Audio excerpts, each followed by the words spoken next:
አርሰናሎች ከዛው ከለንደን ጎረቤታቸው ቼልሲ ያስፈረሙት ተጫዋች ቼልሲን ሲያሸንፉ የማሸነፊያዋን ግብ በባከኑ ሰከንዶች ያስቆጠረላቸው የቁርጥ ቀን ልጃቸው ሆኗል።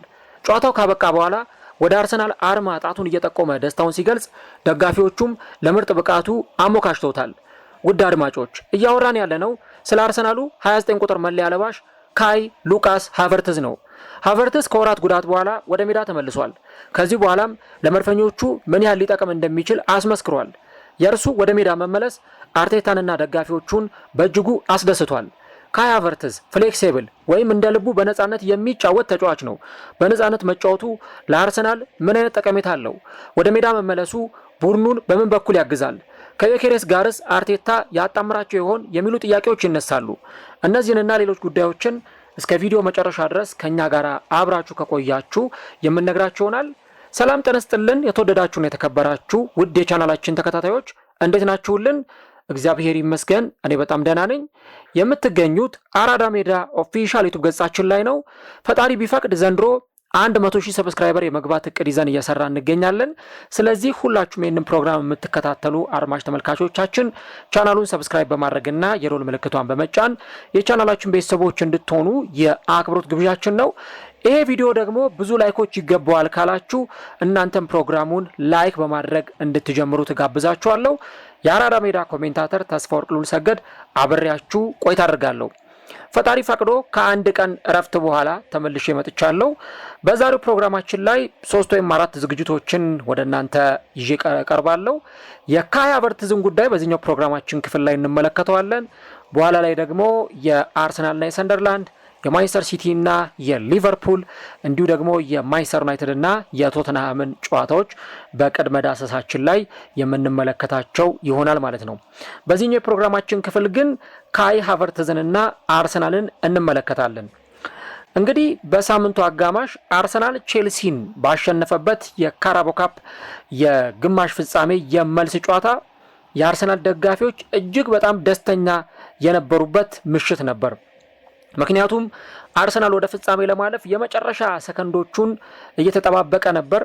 ካይ ሃቨርትዝ ተቀይሮ ጨዋታው ሊጠናቀቅ ጥቂት ደቂቃዎች በቀሩበት ሰዓት ነበር ወደ ሜዳ የገባው እና ቼልሲዎች ሙሉ ለሙሉ ለማጥቃት ጎላቸውን ትተው ነቅለው በወጡበት ሰዓት ነበር አርሰናሎች በካውንተር አታክ ወይም በመልሶ ማጥቃት ያንን ለደቂቃዎች ሲጠባበቁ የነበረውን የቼልሲዎችን ክፍተት ያገኙት።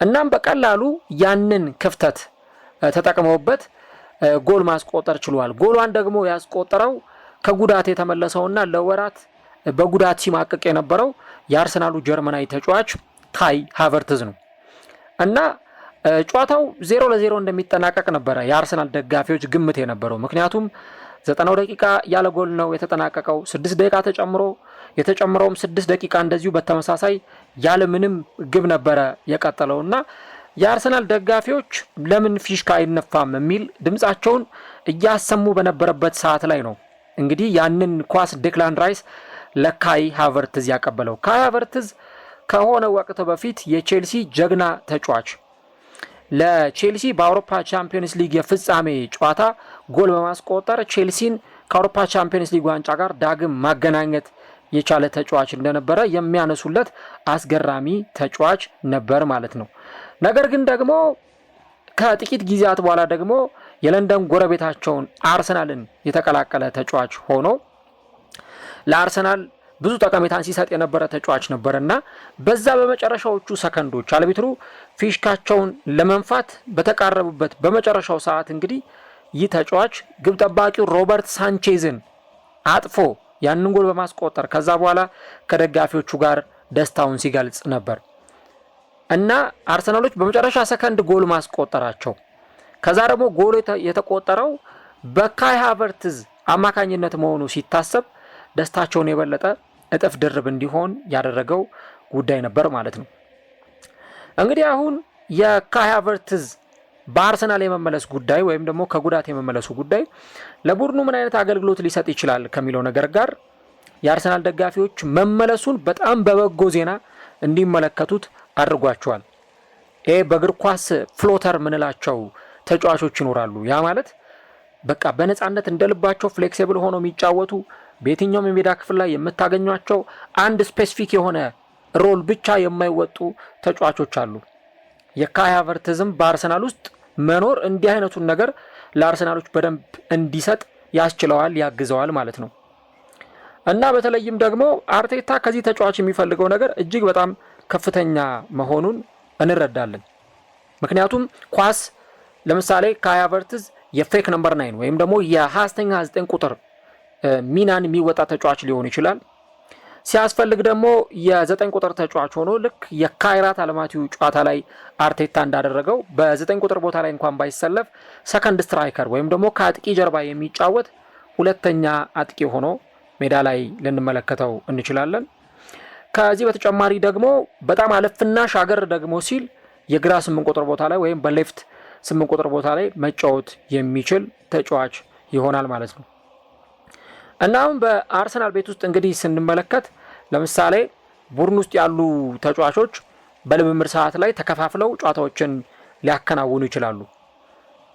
የሆነ ቀይ ፒፕስ የሚለብሱ ለብቻቸው፣ ከዛ ደግሞ ወይ ሌላ አይነት ከለር ደግሞ ፒፕስ የሚለብሱ ለብቻቸው ሆኑና ልምምድ ሜዳ ላይ ሲጫወቱ ልንመለከት እንችላለን። ካይ ሃቨርትዝ እንግዲህ እዚህ ጊዜ ላይ ነው በደንብ ለአርሰናል ጠቃሚውን ነገር በማድረግ በደንብ ልምምድ ቦታ ላይ ራሱን በተሻለ መንገድ በማብቃት ከዛ በኋላ የሚፈለግበትን አገልግሎት ሜዳ ላይ ለመስጠት በአርቴታ በኩል ሚና የሚሰጠው ማለት ነው። እንደውም ካይ ሃቨርትዝን በተመለከተ ተጫዋቹ ስላለው ፐርፎርማንስ አንዳንድ ሰዎች ሲናገሩ ሜዳ ላይ ያለው የታክቲክ አረዳድ፣ የታክቲክ አተረጓጎም፣ ኢንተርፕሪቴሽኑ በጣም ጥሩ ስለሆነ ቼልሲ ከባየር ሌቨርኩሰን በ2020 ክረምት ተጫዋቹን ያስፈረመው በኋላም ደግሞ አርሰናል ተጫዋቹን ከጥቂት ዓመታት በፊት ወደ ሰሜን ለንደን እንዲመጣ ያደረገው በዚህ ምክንያት ነው ይላሉ የካይ ሃቨርትዝን ጉዳይ በተመለከተ የሚናገሩ ሰዎች። እንደውም ዚ አትሌቲክ ላይ አርት ዴሮክ ትላንትና በነበረው ዘገባ ላይ ሲናገር ቼልሲም አርሰናልም ይህንን ተጫዋች ሲያስፈርሙት ትልቁ ምክንያት የነበረው ይኸው ጉዳይ ነው የሚል ሀሳብን ጭምር ነው ያነሳው። ተጫዋቹ አርሰናል ከካይራት አልማቲ ጋር በአውሮፓ ቻምፒየንስ ሊግ በተጫወተበት ጊዜ ከአርሰናል 3 የአማካይ መስመር ተጫዋቾች መካከል አንዱ ነበር። ከፊት ለፊት ቪክተር ዮኬሬስ ተሰልፏል። ከሱ ጀርባ ደግሞ አሁን እየተመለከትነው ያለ ነውና እያወራንለት የምንገኘው ካይ ሃቨርትዝ ተሰልፏል። የዛ የካይራት አልማቲው ጨዋታ ላይ እንደምታስታውሱት ጎል አስቆጥሯል። እንዲሁ ደግሞ ቪክተር ዮኬሬስ ላስቆጠራት ጎል አሲስት ማድረግ የቻለ ተጫዋች ነው። ስለዚህ በዛ ጨዋታ ላይ እንደ ሰከንድ ስትራይከር ወይም ደግሞ እንደ አማካይ መስመር ተጫዋች ሆኖ እንደ አጥቂ አማካይ ወይም ደግሞ በእግር ኳሳዊ ተርም አታኪንግ ሚድፊልደር ብለን በምንጠራው ፖዚሽን ላይ ካይ ሃቨርትዝ በመሰለፉ ምክንያት ጎልና አሲስት አስመዝግቧል። 45 ደቂቃ ብቻ ነው እዛ ጨዋታ ላይ የተጫወተው፣ ግን ደግሞ የጨዋታው ማን ኦፍ ዘ ማች ወይም ኮከብ ተብሎ ካይ ሃቨርትዝ ተሸልሟል። በእርግጥ ያው ተጋጣሚው ካይራት አልማቲ ነው። ካይራት አልማቲ ዝቅተኛ ቡድን ነው ልንል እንችላለን፣ ግን ደግሞ የሜዳ ላይ ፐርፎርማንሱ በጣም ድንቅ ነበር። ባለፈው ደግሞ አርሰናል ከቼልሲ ጋር በነበረው ጨዋታ ቪክተር ዮኬሬስን ቀይሮ በመግባት በፌክ ነምበር 9 ወይም በሐሰተኛ 9 ቁጥር ሚና ካይ ሃቨርትዝ ተጫውቷል። አንድ ያቺን ጥሩ የግብ ዕድል አገኘ። ያቺን ያገኛትን ጥሩ የግብ ዕድል ግብ ጠባቂውን አልፎ ነው ያስቆጠረውና የአርሰናል ደጋፊዎች እንደዛ ጮቤ እንዲረግጡ ያደረጋቸው በዚህ ሞመንት ነበር። የሊድስ ዩናይትዱ ጨዋታ ላይም እንደምታስታውሱት ካይ ሃቨርትዝ የአማካይ መስመር ሚናን ሲወጣ የነበረ ተጫዋች ነው። የአርሰናሉ አሰልጣኝ ሚኬል አርቴታ ሊድስ ዩናይትድን 4-0 ባሸነፉበት ጨዋታ ላይ ስለ ካይ ሃቨርትዝ ሲናገር አንድ አስተያየት ሰጥቶ ነበረ። የካይ ሃቨርትዝ ዋነኛውና ትልቁ ጥራቱ ወይም ኳሊቲው የቡድን ጓደኞቹን የተሻለ ማድረግ ይችላል የሚል ሀሳብ ነበር የሰጠው። ከአንድ ቦታ ወደ አንድ ቦታ የሚንቀሳቀስበት መንገድ፣ ከተጫዋቾቹ ጋር ከቡድን ጓደኞቹ ጋር ኮሚኒኬት የሚያደርግበት ሁኔታ፣ ከዚህ በተጨማሪ ደግሞ በቡድን ውስጥ ለመስጠት የሚፈልጋቸው ነገሮችና ሜዳ ውስጥ ኢንቮልቭ የሚያደርግባቸው ነገሮች ተጫዋቹ ስላለበት ሁኔታ በደንብ ኢንፎርሜሽን የሚሰጡ ናቸው እና ደግሞ አለ አርቴታ ሲናገር ተጫዋቹን ማርክ ለማድረግ ለመያዝ በጣም የሚያስቸግር ልጅ ነው የሚል ሀሳብ ነበር የሰጠው። በተለይም ደግሞ ስፔሶችን ለሌሎች ተጫዋቾች የሚከፍት ተጫዋች ስለሆነ የተዘጉ ስፔሶችን ሌሎች ተጫዋቾች መክፈት የሚችል ተጫዋች ስለሆነ ካይ ሃቨርትዝን መቆጣጠር በጣም ይከብዳል። he is a very difficult player to mark የሚል ሀሳብ ነበር የሰጠው እና ካይ ሃቨርትዝ በመመለሱ በጣም ደስተኞች ነን የሚል ሀሳብ ነበረ አሰልጣኙ የተናገረው። ምክንያቱም ካይ ሃቨርትዝ እንደምታውቁት እስቲ የካይ ሃቨርትዝን አጫዋወት ዝም ብላችሁ ተመልከቱት። ሜዳ ውስጥ እንዴት ሊጫወት እንደሚችል አንድ ቦታ ላይ አይቆምም። ወደ ግራ ይወጣል፣ ወደ ቀኝ ይመጣል፣ ወደ ሳጥን ውስጥ ይገባል፣ ከሳጥን ውጪ ይወጣል። እንዲህ ነው የካይ ሃቨርትዝ የሜዳ ላይ ፐርፎርማንስና አጫዋወቱ። ለዛ ደግሞ እንደነ ቡካዮ ሳካ ላሉ ተጫዋቾች፣ እንደነ ማርቲን ኦዴጋርድ ላሉ ተጫዋቾች፣ ከዛ ደግሞ እንደ ቪክተር ዮኬሬስ ጎል ለማስቆጠር በጣም ማርክ የሚደረግ ተጫዋች ደግሞ እዛ ቡድን ውስጥ ስላለ ያንን ተጫዋች የበለጠ ነፃነት እንዲያገኝ በነፃነት ሜዳ ውስጥ እንዲጫወት ካይ ሃቨርትዝ ትልቅ ስፔስ ይሰጣል። አርቴታ ይህንን ተጫዋች ለመያዝ ወይ ለመቆጣጠር በጣም አስቸጋሪ ነው የሚል ሀሳብ የሰጠው ለዛ ነው።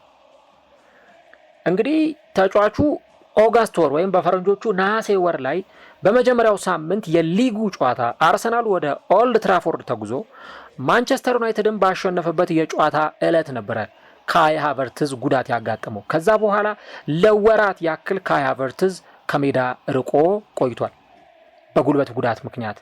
ከዛ በኋላ ከአንዴም ሁለት ጊዜ ጉዳቱ አገረሸበት ተብሎ ጉዳቱ እንደገና መልሶ መጣበት ተብሎ ካይ ሃቨርትዝ እንደዚሁ ከጨዋታ ውጪ የነበረባቸው ሞመንቶች ተፈጥረው ነበር።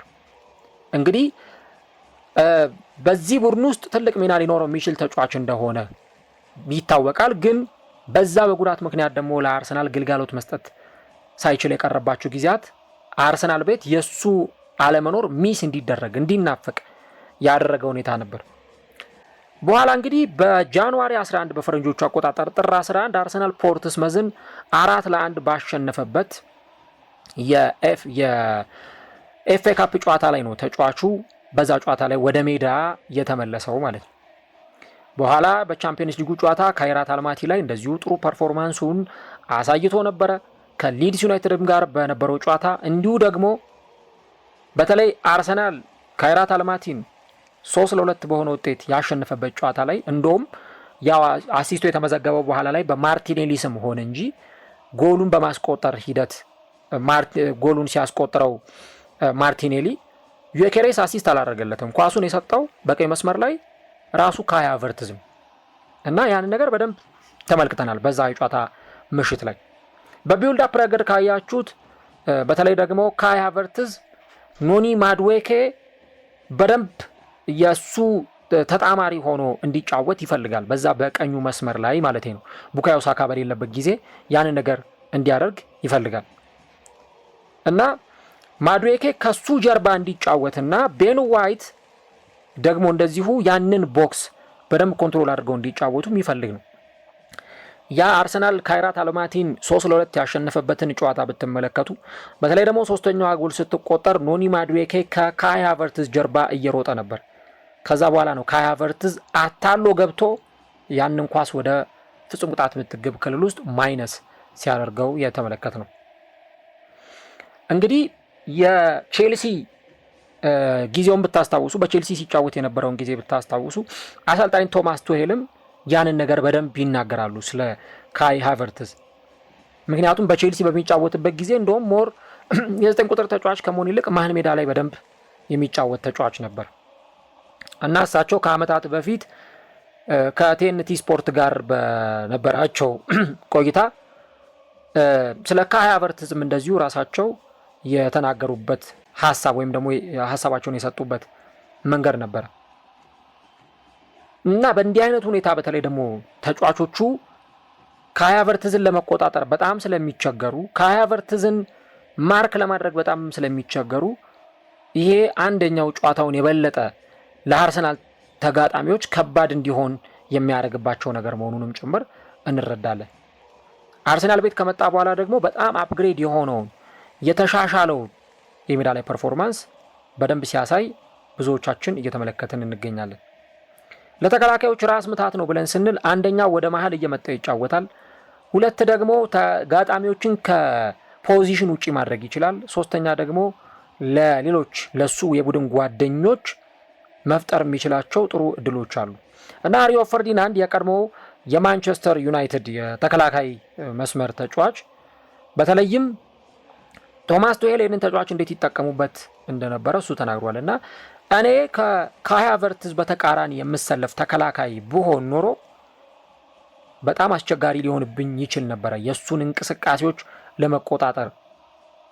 ምክንያቱም ለቡድኑ የሚሰጠው ስፔስ በጣም ብዙ መሆኑንም ጭምር ሪዮ ፈርዲናንድ ሲናገር እንደነበር ተስተውሏል። እንግዲህ ሪዮ ፈርዲናንድ ይህንን ሀሳብ የሰጠው ተጫዋቹ በቼልሲ በሚጫወትበት ጊዜ ነው። ከዛ በኋላ ደግሞ በባለፈው ዓመት ለአርሰናል እየተጫወተ በነበረበት ጊዜ እንደዚሁ ሌላ ደግሞ የተለየ ደግሞ ሀሳብ ሰጥቷል። እሱ ጎል እንዲያስቆጥር የመፍቀድ ጉዳይ ብቻ አይደለም። በተለይ ዳይሬክሽኖችን ተጠቅሞ አቅጣጫዎችን ተጠቅሞ ስፔሶችን የሚከፍትበት መንገድ የሚያስከፍትበት መንገድ እንደ አጥቂ አማካይ የሚፈጥራቸው ስፔሶች በጣም አደገኛ ናቸው የሚል ሀሳብ ነበር የሰጠው። አሁን ካይ ሃቨርትዝ በተለይም ደግሞ ባለፈው ዓመት ከነበረው እንቅስቃሴ አንጻር ከዛ ደግሞ ቪክተር ዮኬሬስ ዘንድሮ ኦልሞስት ግማሽ ሲዝን ተመልክተናል። ካይ ሃቨርትዝ በባለፈው ዓመት ለግማሽ ሲዝን ያክል ሜዳ ላይ የተመለከትነው ተጫዋች። ስለዚህ ምን ያክል ቦታን ይረግጣሉ ሁለቱ ተጫዋቾች የሚለውን ነገር ስንመለከት ቪክተር ዮኬሬስ በመሃል ሜዳ ላይ በሚኖረው እንቅስቃሴ በተለይ 3%፣ 2% በግራ መስመር፣ በቀኝ መስመር ደግሞ 6% እና 3%፣ መሃል ላይ ደግሞ 4% እንቅስቃሴዎችን የሚያደርግ ተጫዋች ነው።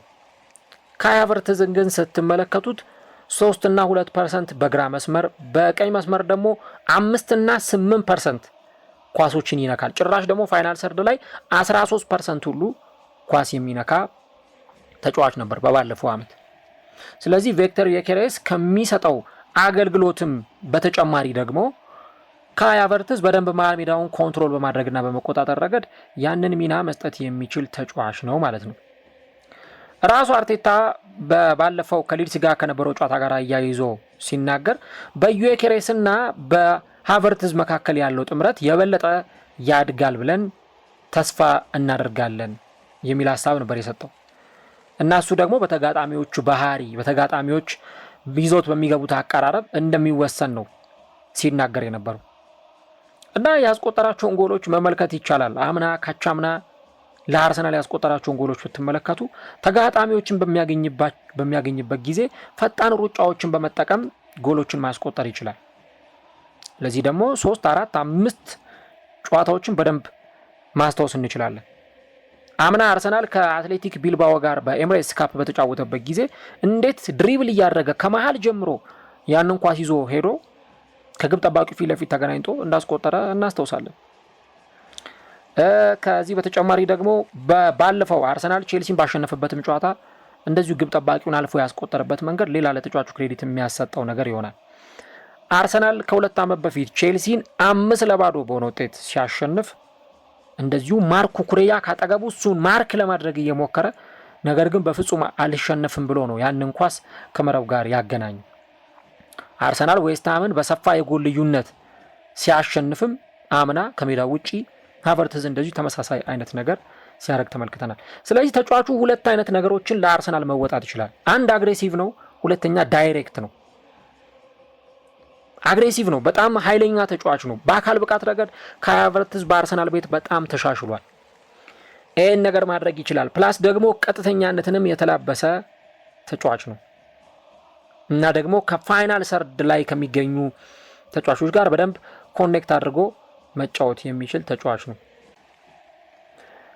ከእንደዚህ አይነት አጫዋቶች ጋር ራሱ አርቴታ ኦዴጋርድንም የሚፈልግበት እንዲሁ ደግሞ ዮኬሬስንም ካይ ሃቨርትዝንም የሚጠቀምበት የራሱ የሆነ የአጠቃቀም ፍላጎትና ስልት ይኖረዋል። ግን ደግሞ ካይ ሃቨርትዝ ምናልባት ዊኬንድ ዊክ አውት ጎል የሚያስቆጥርለት ተጫዋች አይሁን እንጂ ሜዳ ላይ ግን በጣም ከኳስ ውጪ በተለይ ደግሞ አርሰናል ከኳስ ውጪ በሚንቀሳቀስበት ጊዜ ትልቅ የሆነ አገልግሎትን ለአርሰናል የሚሰጥ ተጫዋች ነው። ባለፈው ቼልሲን ካሸነፉ በኋላ ጁሪየን ቲምበር አንድ ሀሳብ ሲሰጥ ነበረ። ሁሉም ሰው የእሱን ኳሊቲና ጥራት መመልከት ይችላል እና አሁን በካይ ሃቨርትዝ ሁላችንም ደስተኞች ነን የሚል ሀሳብ ነበር የሰጠውና እያንዳንዱን ሞመንት ኢንጆይ እንደሚያደርገው ተስፋ አለኝ። ካይ ሃቨርትዝ የምርም ተናፍቆ ነበር የሚል ሀሳብ ነበር የሰጠው እንግዲህ አሁን አርሰናል የዋንጫ ቡድን ነው ብለን ካልን ካይ ሃቨርትዝ የተመለሰው ወሳኝ በሚባለው የሲዝኑ ወቅት ላይ ነው። ካይ ሃቨርትዝ ወደ አርሰናል ስብስብ ተመልሶ የመጣ እና አርሰናል በተለይ በጣም ሲቸገር እናያለን። በሎ ብሎክ የሚጫወቱ ተጋጣሚዎች በሚኖሩበት ጊዜ፣ ጥቅጥቅ ብለው የሚጫወቱ ተከላካዮች ቡድን ውስጥ በሚኖሩበት ጊዜ አርሰናል በጣም ሲቸገር እንመለከታለን። ያንን የተከላካይ መስመር ለማስከፈት ያንን የተከላካይ ጥቅጥቅ ብሎ የሚጫወቱ ተጫዋቾችን ለማስከፈትና ጎሎችን ለማስቆጠር በኦፕን ፕሌይ ሲቸገር እናያለን። በቅርብ ጨዋታዎች ላይ ግን አርሰናል በተለይ ሃቨርትዝ ከተመለሰ በኋላ ያንን ችግር በደንብ ቀርፎታል። ከካይራት አልማቲ ጋር በተደረገው ጨዋታ ላይ 3ቱም ጎሎች የተቆጠሩት በኦፕን ፕሌይ ነው፣ በክፍት ጨዋታ ነው። አርሰናል የማዕዘን ምት ጥገኛ ነው ብለው ሰዎች እንደሚያነሱት አይነት የጨዋታ ፐርፎርማንስን የጨዋታ ምሽትን አይደለም ሲያሳልፍ የነበረው። በዛ ጨዋታ ላይ ያንን ምርጥ ብቃቱን ምርጥ ፐርፎርማንሱን አሳይቷል። ራሱ ካይ ሃቨርትዝ የጨዋታው ኮከብ ተብሎ ተመርጧል። ከዛ በተጨማሪ የማንቸስተር ዩናይትዱ ጨዋታ ላይ በእርግጥ ተጫዋቹ አልተሰለፈም ነበር። እንደውም ቢሰለፍ የበለጠ የጎላ ተጽዕኖ ፈጣሪነት ይኖራል ብዬ አስባለሁ። ሊድስ ዩናይትድንም 4-0 ሲያሸንፉ በክፍት ጨዋታዎች ጎሎችን አስቆጥሯል። የቼልሲውም ጨዋታ ላይ ጎሎ የተቆጠረው በክፍት ጨዋታ ነው እና አሁን ካይ ሃቨርትዝ ለአርሰናል መመለስ ባለበት ወሳኝ እና ትልቅ ሰዓት ላይ ለአርሰናል ተመልሶ መጥቷል እና አሁን የአርሰናል ደጋፊዎች 60 ሚሊዮን ዳውን ዘ ድሬን ሃቨርትዝ ስኮርስ አጌን እያሉ ደስታቸውን እየገለጹ ይገኛሉ። ባለፈውም ያ ጎል ከተቆጠረ በኋላ በጣም ስሜታዊ ሆነው ደስታቸውን ሲገልጹ ነበረ። አርቴታና ረዳቶቹ ምን ማድረግ እንደሚችል ካይ ሃቨርትዝ በደንብ ጠንቅቀው ያውቃሉ። ሜዳ ውስጥ ይግባ እንጂ ካይ ሃቨርትዝ አማካይም አርጉት፣ የመስመር ተጫዋችም አርጉት፣ የ9 ቁጥር ተጫዋችም አርጉት ብዙ ሚናን የሚሰጥ ተጫዋች ነው። ስለዚህ አርቴታ በሁለት መንገድ ተጫዋቹን ይጠቀምበታል። አንደኛ እነ ኦደጋርድ ጥሩ በማይጫወቱበት ጊዜ ኦደጋርድን እንዲፎካከር ኦደጋርድን ኤበረቼዜን ለማሳረፍ ሲል አንደኛ ካይ ሃቨርትዝን ይጠቀምበታል። ሌላኛው ደግሞ ከዚህ ተጫዋች የሚያገኘው ትልቁ ነገር የፊት መስመር ቦታ ላይ ልክ ባለፈው ዩኬሬስን ቀይሮ እንደገባው ሁሉ ተቀይሮ ደግሞ እየገባ ሜዳ ውስጥ እንዲጫወት እድል ይሰጠዋል። በዛ መንገድ ጎል ያስቆጥራል። በነገራችሁ ላይ ካይ ሃቨርትዝ ቅድም እንዳልኩት ይሄ በየሳምንቱ ጎል የሚያስቆጥር ተጫዋች አይሁን እንጂ ምንም አይነት ሁኔታዎች ካገኘ እነዛን ሁኔታዎች ተጠቅሞ ጎል ከማስቆጠር ወደ ኋላ የሚል ቡድን አይደለም እና አሁን አርሰናል እንደውም የካውንተር አታክ አጫዋወትን ብዙ ጊዜ ስለማይተገበር ነው እንጂ እንደ ቼልሲው ጨዋታ የካውንተር አታክ ጨዋታን ከተገበረ በቃ አለቀ ሁሉም ነገር። እንደዚህ በጣም ፈጣን የሆኑ ተጫዋቾች ደግሞ ሜዳ ላይ በደንብ ያንን ነገር ማድረግ የሚችሉ ይሆናሉ ማለት ነው እና ያንን ነገር ለመመልከት ያክል ነው። እስቲ እናንተ ስለ ካይ ሃቨርትዝ ምን ትላላችሁ? በተለይ ሜዳ ላይ ከሚያሳየው ፐርፎርማንስ አንጻር እንዲሁ ደግሞ ከአርቴታ እሱን ከሚጠቀምበት የሚና የፎርሜሽን ለውጦች አንጻር ምን አይነት ሚና ለአርሰናል የሚወጣ ተጫዋች ነው የሚለውን ኮሜንት ላይ የገባችሁ ሀሳቦቻችሁን ልታጋሩን ትችላላችሁ። ለማንኛውም ግን እጅግ በጣም ወሳኝ የሆነ ሰዓት ላይ ካይ ሃቨርትዝ ተመልሷል። ለዩኬሬስ አጋዥ የሚሆን ተጫዋች፣ ለአርቴታ ደግሞ ጎል ለማስቆጠር በፍጹም የማይሰንፍ ተጫዋች ወደዚህ ቡድን ተመልሷል። ቀጣይ እንግዲህ ይህ ፍሌክሲቢሊቲው ለአርሰናል ደግሞ እኛ ካነሳነውን በላይ በተግባር ምን አይነት የሜዳ ላይ ፐርፎርማንስን የሚያሳይበት ሊሆን ይችላል የሚለውን ነገር ምሽት ላይ እንግዲህ እሱን በነገውም ጨዋታ በቀጣዮቹም ጨዋታዎች ላይ አብረን የምንመለከታቸው ጉዳዮች ይሆናሉ ማለት ነው።